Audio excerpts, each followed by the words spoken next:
You are listening to the Retirement Lifestyle Advocates radio program. I'm your host, Dennis Tubbergen. Glad you decided to listen in today. Hey, I've got an April special report that I am making available. You can go to requestyourreport.com to get your copy. The April report is titled Negotiating the Quadruple Threat, Devaluing Dollar, Sinking Stocks, Bubbling Bonds, and Climbing Commodities, Strategies for a Crazy World.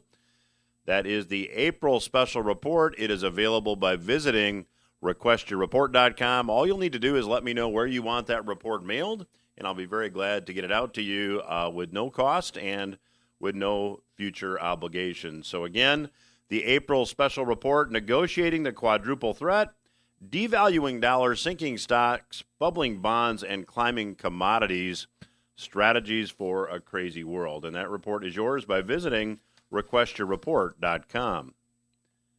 You know, on today's program, I'll be exploring this topic with my special guest as well.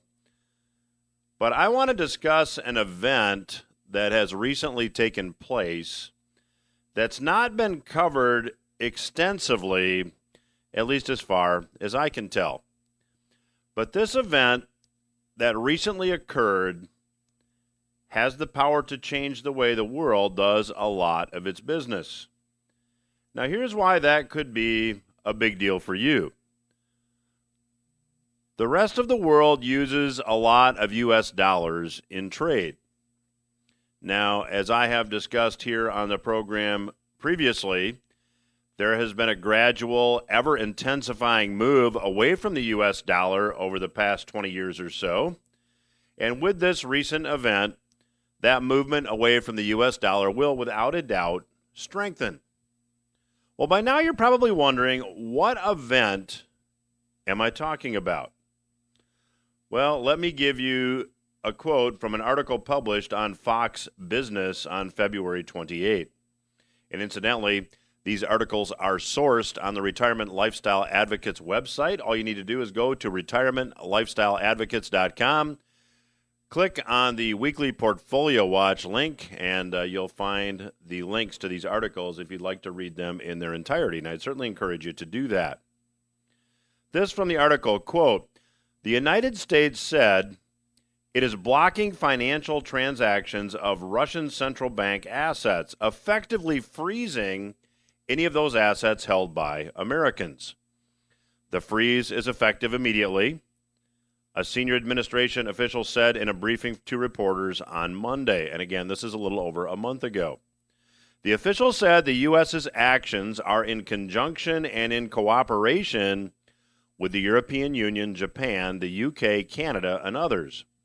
This means that not only will Russia not be able to access funds in U.S. dollars, they will be unable to use dollars in other countries as well. So essentially, this move was designed, or the strategy behind this, according to the official speaking to reporters, is to, quote, "make sure the Russian economy goes backward as long as President Putin decides to go forward with his campaign." Now, the scope of this program is not to dig into geopolitical events in detail. However, we do want to talk about geopolitical events. We do want to talk about military actions as it may relate to you planning for your retirement. So let me look at it from that, what I hope is a unique perspective. Now, as you might expect, Russia fought back. Russia is now demanding payment for its vast natural resource exports in either gold or rubles.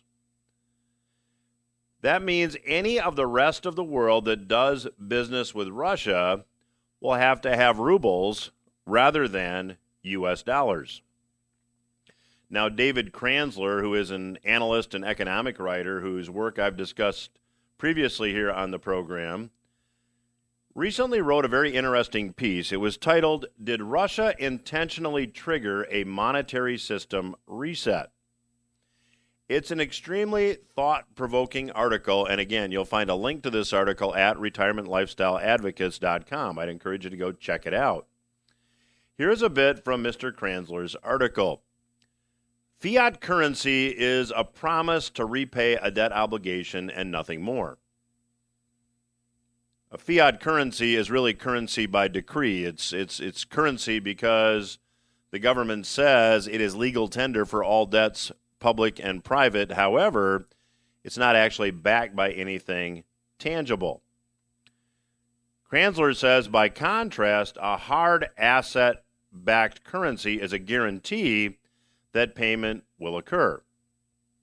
You're going to get something of value rather than just a piece of paper or a digital entry on a ledger. On March 7, so keep in mind this is a week after the Fox Business article that I just spoke about, Zoltan Pozsar. Now, Mr. Pozsar formerly worked at the New York Federal Reserve. He was an advisor at the U.S. Treasury, and he's currently a strategist at Credit Suisse. Well, he published a research report titled Bretton Woods 3 that Mr. Kranzler references in his piece. Now, Bretton Woods 1, to use that terminology, occurred back in 1944, and that's when the U.S. dollar actually became the world reserve currency, because any entity holding U.S. dollars could redeem them for gold at a rate of $35 per ounce. The dollar was literally as good as gold, because if you were a foreign entity holding U.S. dollars, you could exchange those dollars at a rate of $35 an ounce for gold. That was Bretton Woods 1. Now, Mr. Pozsar said that Bretton Woods 2 occurred when the dollar became a fiat currency. Now, that happened in 1971 when Richard Nixon temporarily eliminated the redemptions of U.S. dollars for gold. At least that's what he alleged in his speech. And ultimately, these temporary redemptions, as we all know, became permanent. So the dollar since 1971 has been a fiat currency. Now, with this development, Pozsar says that we are now looking at Bretton Woods 3. Now, let me go back and give you a bit from Mr. Kranzler's article once again. He, referring to Pozsar's piece, said that Pozsar makes the case that this latest development, which he called Bretton Woods 3, is a reversion back to a monetary system in which currency is backed by commodities as opposed to being backed by a sovereign issuer's full faith and credit. The post-1971 fiat currency reserve banking system, enabled by the removal of gold from the monetary system, is nothing more than a Ponzi scheme. Those are Kranzler's words, and I would agree. Inside money refers to the interbank repo lending mechanism from which the fractional bank reserve monetary system blossoms. So inside money, according to Pozsar, is created by the central bank. And in a fractional reserve banking system, as money is loaned, more money is created. And the outside money is backed by something tangible. So Pozsar said Bretton Woods 3 means that now outside money is becoming, once again, in favor. He refers to outside money as something called Commodities Collateral. It's backed by something tangible rather than the full faith and credit of the issuer. Now, Kranzler says in periods of banking crises, banks are reluctant to participate in the inside game. And he references 2008, which, of course, is the financial crisis, and 2019. Because at that point in time, they don't trust the fiat currency collateral on which the fractional reserve banking system is predicated, and thus they're reluctant to lend money to their banking peers.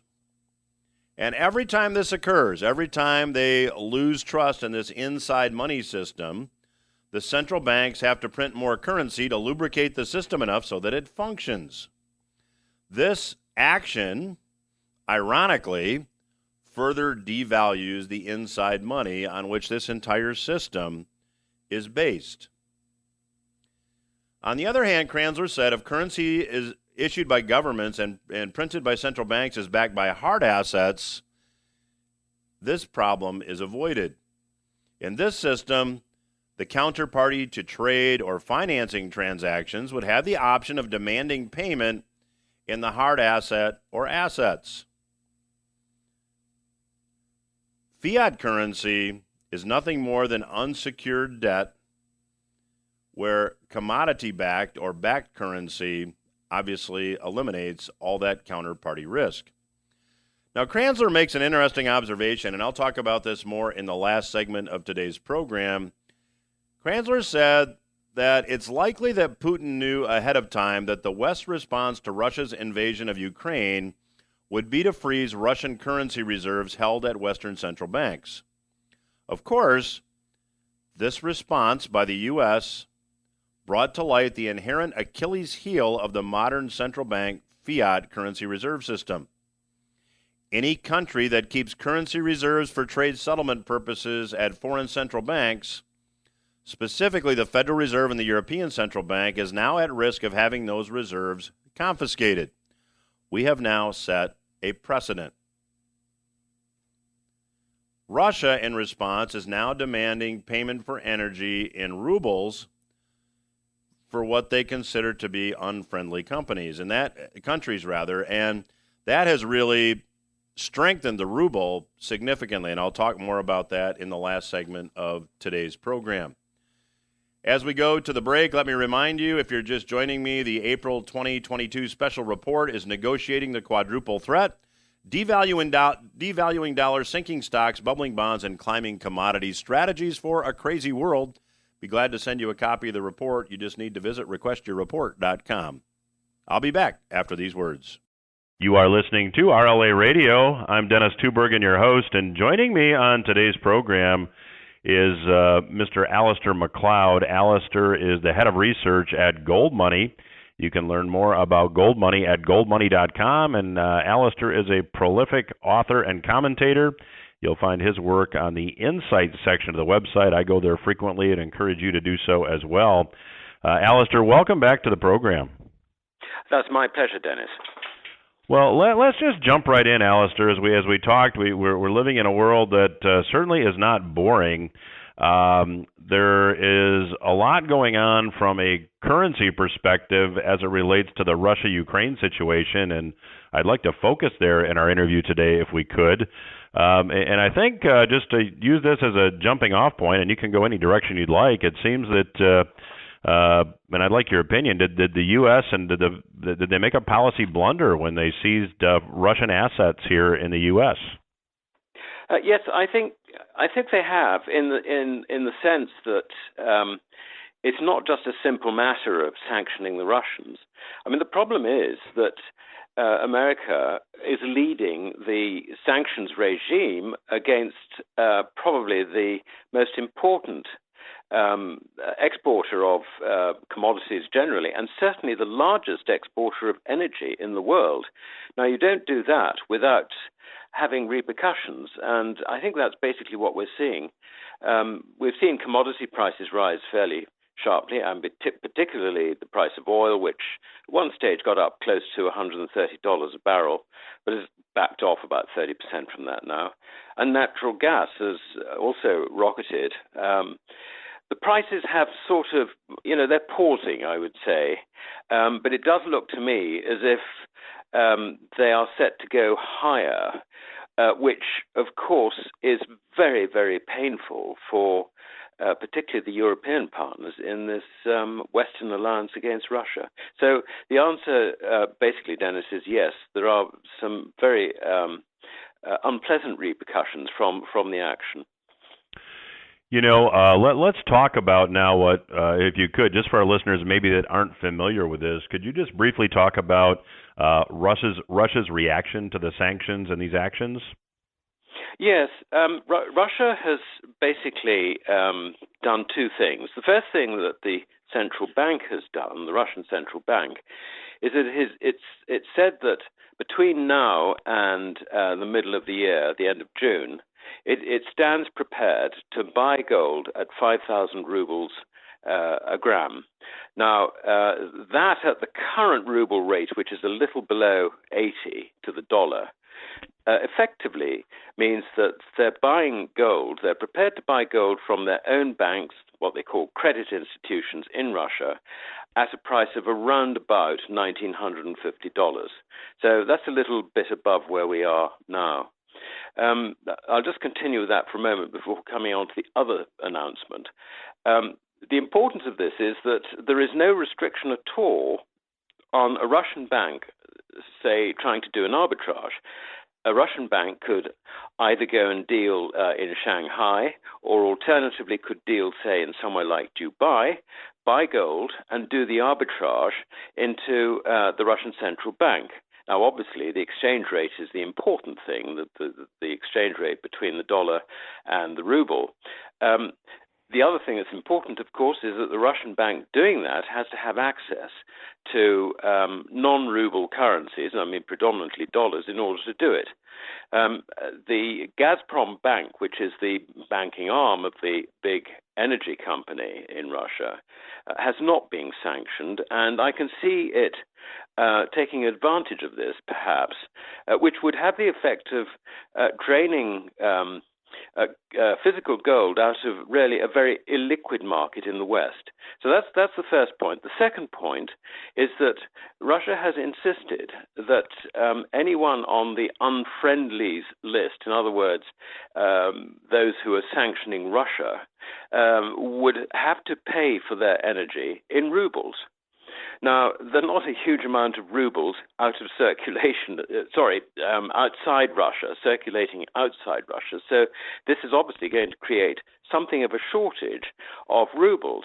But having said that, the choice for the EU, which in some cases, some of the nations rely for up to 40% of their natural gas from Russian sources, they can either get the rubles and get gas at a reasonable price, or alternatively, if they decide that they're not going to buy rubles, not play Russia's game, then they'll just have to take their chances on the international market. And that is likely to drive the price quite a lot higher. So this is really, I think, as far as Russia is concerned, a bit of a win-win, as it were.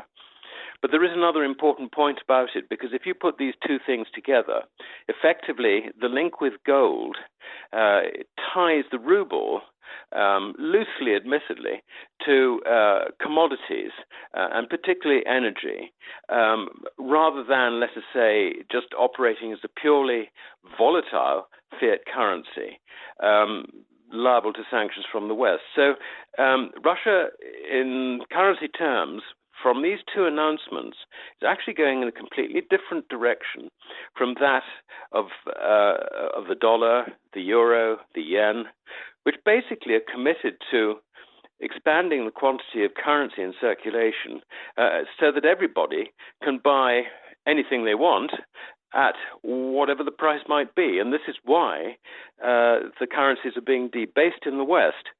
So what we see is that from these two announcements, Russia is, if you like, protecting itself from the currency debasement, which looks like accelerating in the West as a result of these sanctions. Alasdair, in the past, when we have chatted, and it's been since December now, so about 5 months or so, you've talked about the fact that, a hyperinflationary environment certainly would be something that, we might expect here in the West. Is this the first step, or is this a catalyst toward that outcome? It's very much a catalyst towards it, and it's accelerating the process. Of that, there can be no doubt. The interesting thing to look at is the situation in Japan. The Japanese currency is really falling quite rapidly against the dollar.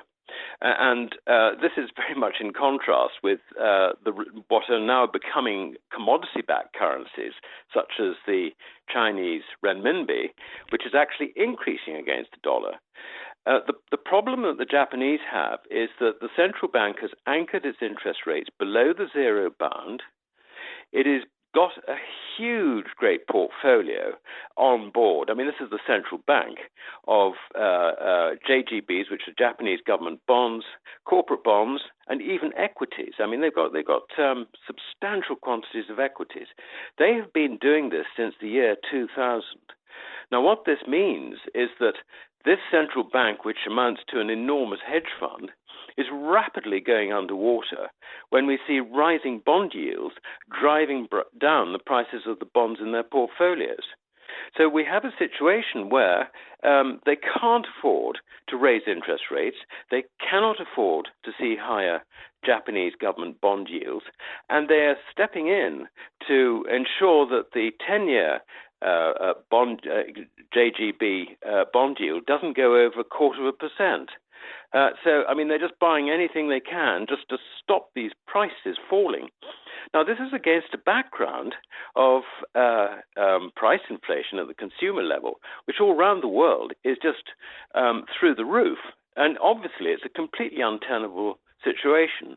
So what it amounts to is that Japan is already sacrificing its currency in order to protect its financial system. And the other thing is this comes at a time when the Japanese large banks in Japan are very, very highly leveraged. The ratio of their assets to equity in all cases is over 20 times. We have a similar situation in the Eurozone. Now, the euro has been in a bear market against the dollar for a little while, so it hasn't been quite so dramatic, but I think it's only a matter of time before exactly the same dynamics start undermining the euro. So in that sense, Dennis, going back to your comment about where are we in this hyperinflation story, we can begin to see this unraveling, particularly in the case of the yen, and I think we'll also see it in the case of the euro, and then it's likely to affect the rest of us. Well, Alasdair, we have about a minute left in this segment, a little over a minute. Would you share with the listeners a bit about gold money? Yes, sure. I mean, gold money was established by James Turk, way back in, I think, 2002, roughly, to provide a safe haven for people wanting to own true money, which is gold and silver, have it vaulted a number of places around the world on a custodial basis. That's what we do. We have, I think, about 11 or 12 vaults all around the world. So you can select wherever you are, you can select something maybe which is slightly away from your government, just to make it a little harder for them if they want to come for your gold. And we just act purely as custodians. We're outside the banking system, so if we have a banking crisis, we're not affected. And it's a pretty popular service, I'm glad to say. And I think anyone who's concerned about having all their interests in this fiat currency world, it is extremely important to consider whether or not they should hedge all that risk by having some gold, some silver stored in a safe location.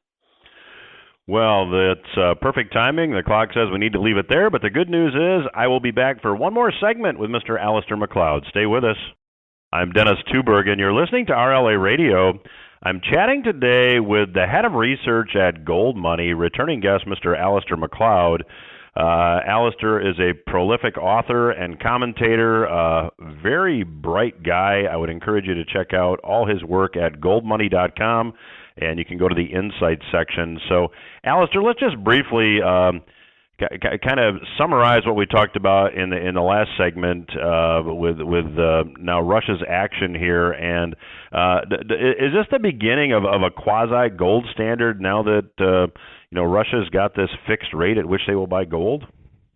Well, it's very interesting because this isn't, if you like, a traditional gold standard where, you could walk into, say, the Fed or the Bank of England and say, I've got these notes, I don't want them, I want gold because the exchange rate is $35 an ounce or whatever. I want an ounce for every $35.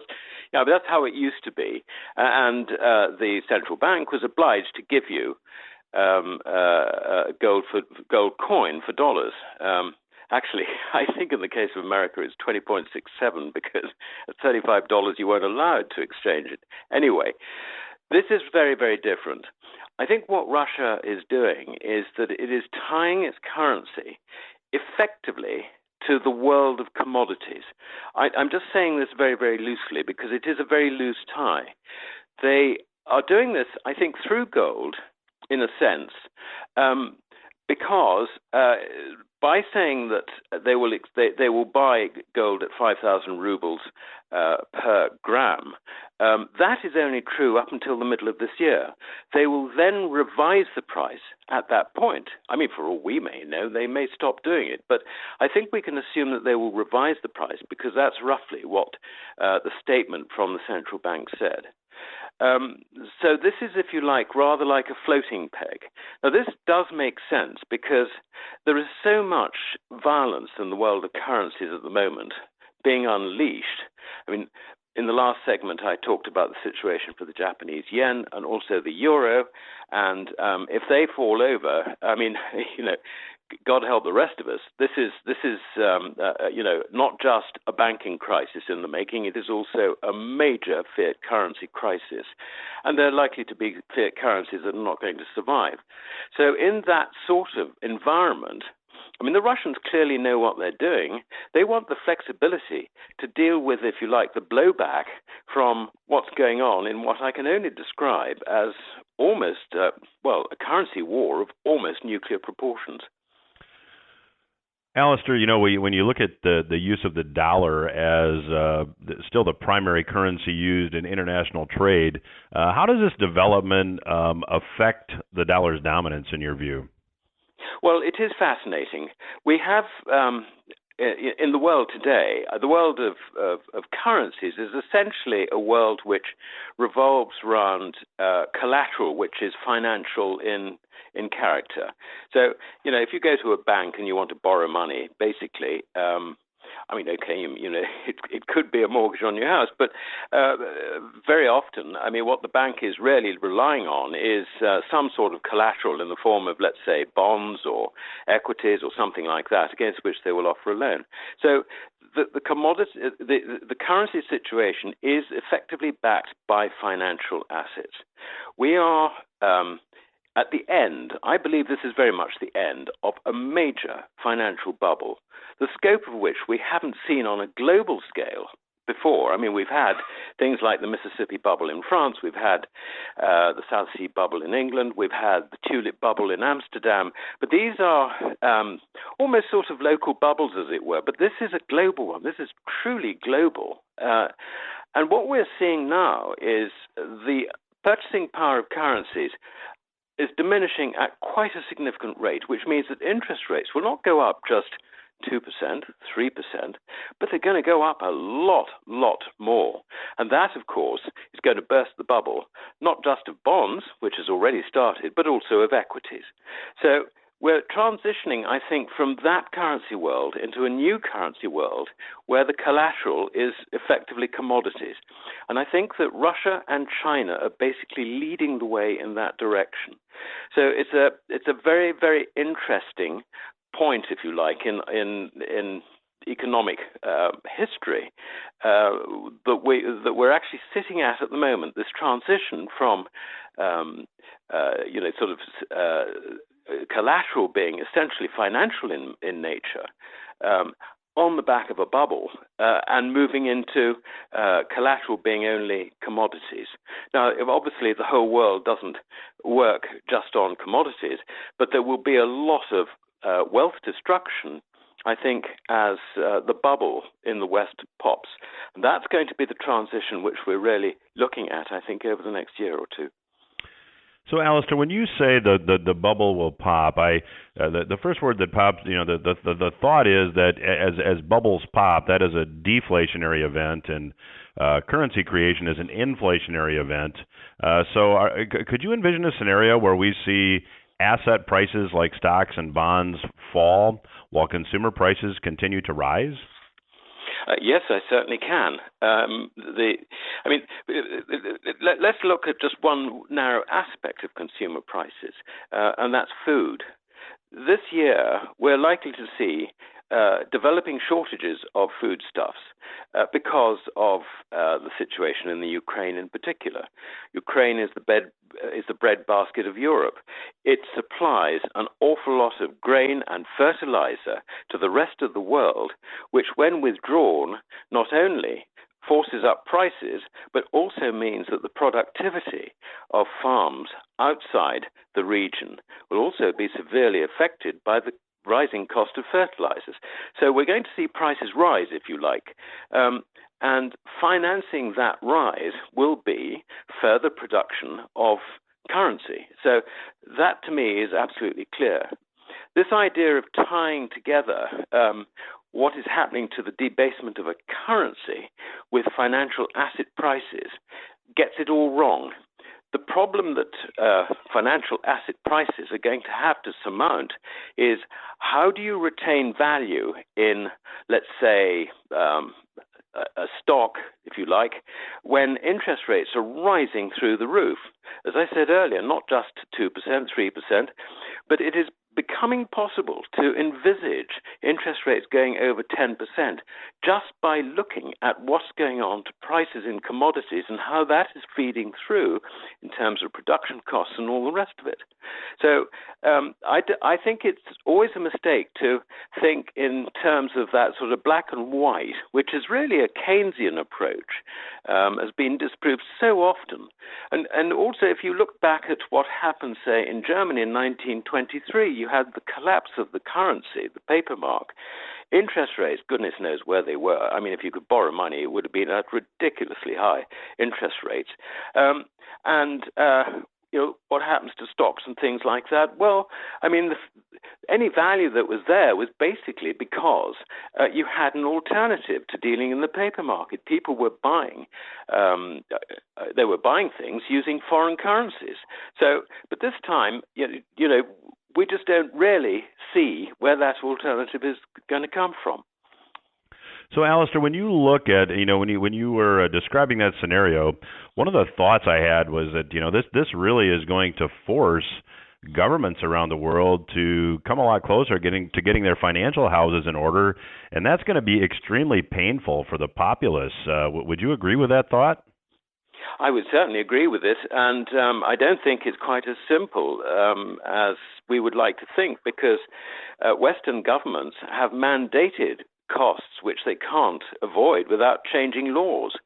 And those mandated costs, I mean, in America, we've heard about all, Medicare and all this sort of stuff, which is just going through the roof cost-wise. We've got the same thing here with the National Health Service. How does the government back out of those responsibilities? It needs to change the law in order to do so. So I just can't see how they can deal with this. The only thing that a democratic country in this situation can do is just print. I mean, get the central bank to buy however much debt at whatever interest rate it is in order to finance these government obligations. But that, I mean, that's got an end game, right, Alasdair? So I mean, that can't happen. That can't go on for a long time. That's going to be just like putting the proverbial finger in the dike before everything blows. Correct? Absolutely right. And I mean, the point behind that, Dennis, is that you're destroying your currency. And that's what we're seeing. And we're seeing it. I mean, we're beginning to see evidence of the currency sliding in the Japanese yen. And, I mean, we haven't seen it so obviously in the euro, but remember that the euro has declined against the dollar from, something like 130 down to currently 108. So that's not exactly performing well. And we're measuring the euro in this case against a paper currency which I wouldn't say is the most secure thing, yardstick to measure anything against. So ultimately, and we've got about a minute and a half left in this segment, does the world experience an environment similar to the 1930s, or is it going to be worse this time? It's a difficult question to say. I mean, it's obviously different because in the 1930s we had sound money, so that the Wall Street crash, which was really brought about by the end of bank credit expansion in 1928, 1929, is a similar situation, but the pricing of it is looking very, very different. Here we're pricing everything in fiat currency. So what happens this time is that instead of everybody suffering, if you like, from the deflation of prices, as economists like to call it, but which really was, real prices in gold. This time, we will see prices being maintained, prices in fact rising in the same situation, because the currencies will be depreciating more rapidly than the loss, if you like, in real terms, represented by the prices of goods and the values of goods and services. Well, my guest today has been Mr. Alasdair Macleod. You can check out his work at goldmoney.com. I would certainly encourage you to do that. Alasdair, never have enough time when I talk to you, but I always appreciate catching up with you, and I know my audience appreciates your perspective as well. Thank you for joining us today. My pleasure, Dennis. Thank you. We will return after these words. I'm Dennis Tubbergen. This is the Retirement Lifestyle Advocates radio program. Glad you're listening in today. Hey, in the first segment of today's program, I talked a bit about something that Zoltan Pozsar calls Bretton Woods 3, and it may be the beginning of a shift toward a quasi-gold standard, or maybe even a full gold standard as it comes to currency. Now, this development ultimately will likely mean more inflation in the near term and more devaluation for reasons that I will once again outline in this segment. That's a reason you should get the April 2022 special report. If you're just joining me, the April special report is titled Negotiating the Quadruple Threat, Devaluing Dollar, Sinking Stocks, Bubbling Bonds, and Climbing Commodities, Strategies for a Crazy World. I'd be glad to send you a copy of the report by visiting requestyourreport.com. Just let me know where to mail the report, and I'll be very glad to do that. Now, in the first segment of today's program, I talked about the fact that in this article that Zoltan Pozsar wrote, and incidentally, for listeners that maybe weren't with us for that first segment, Pozsar worked at the New York Federal Reserve, was an advisor for the U.S. Treasury, and is currently a strategist at Credit Suisse. And he, back on March 7, released a report titled Bretton Woods 3. And in it, he talked about the fact that Bretton Woods 1 occurred when the dollar was tied to gold back in 1944. He then dubbed Nixon eliminating the link between the dollar and gold in 1971 as Bretton Woods 2. That led to the dollar being a fiat currency. And now he suggests that currencies are once again changing. And that's something that we have been talking about here on the program for quite a long time. Now, in the article, Pozsar describes something called inside money, and he compares that to outside money. Inside money is the money created by the central bank. Through fractional reserve banking, this fiat currency can take $1 of reserve currency and turn it into $9 more. And of course, inside money is not backed by anything other than the full faith and credit of the issuing entity. On the other hand, outside money is commodities collateral. It has a link to something tangible, or it is backed by something tangible, which mitigates this counterparty risk. Now, I talked about in the first segment that in periods of crises, banks are reluctant to loan money to other banks. It happened in 2008, it happened in 2019, and when that happens, central banks have no choice but to create more currency so that the system will function. That further devalues the inside money. Now, getting back to how this affects you, any country now that keeps currency reserves for trade settlement purposes at foreign central banks, specifically the Federal Reserve and the European Central Bank, is now, based on the fact that Russian assets were seized, is now at risk of having those reserves confiscated. Well, Russia responded by saying, okay, if you want to buy energy from us, if you want to buy anything from us, you have to have rubles, or we'll take gold. They're not going to take inside money anymore. If you are an unfriendly country and you want to buy oil or gas from Russia, you'll need to either, one, demonstrate that the gold you're using for trade actually exists and transfer the ownership rights to Russia, or you've got to have rubles. Russia is going to likely demand, according to Pozar, repatriation of the gold. They want to take possession because the U.S. and the G7 made it crystal clear with their recent actions that possession of assets is 100% of the law. Now, Pozar said that the response by the West, led by the United States and its control of the global reserve currency, in all likelihood has triggered a reset of the global monetary system. Regardless, Mr. Kranzler writes, it appears that now Russia, likely with China's support, has set in motion a global monetary system reset. A new system. In the new system, countries which supply the world with goods that have price inelasticity of demand will have the power to enforce trade settlement in hard currencies. So what is this going to do? How are you going to be affected? This is a bit technical. Well, the bottom line is there will be fewer reasons to inventory dollars by many countries around the world.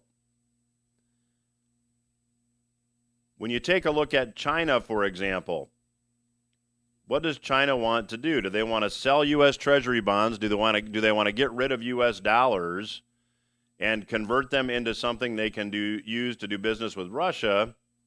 Or are they going to do its own quantitative easing?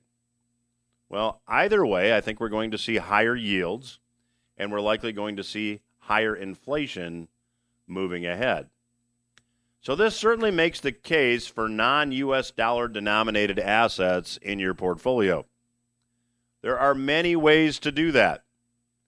One way is to own gold or silver. Now, our April special report will certainly give you some ideas as to how to do that. You don't want to just go out and buy any gold or silver. There is a right way to do it and a wrong way to do it. Our April special report will give you some ideas.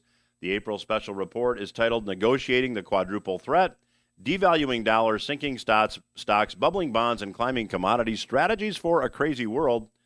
To get your copy of the report, visit requestyourreport.com. Again, requestyourreport.com. Also, if you're not taking advantage of our resources at retirementlifestyleadvocates.com, you can get the weekly Portfolio Watch newsletter there. You can sign up. It is a free subscription. My weekly headline roundup newscast is also archived there. You can go there and view those. And you'll also be able to access the podcast version of this radio program. So, again, that's all at retirementlifestyleadvocates.com. That's all the time I have for this week. I'll be back again next week.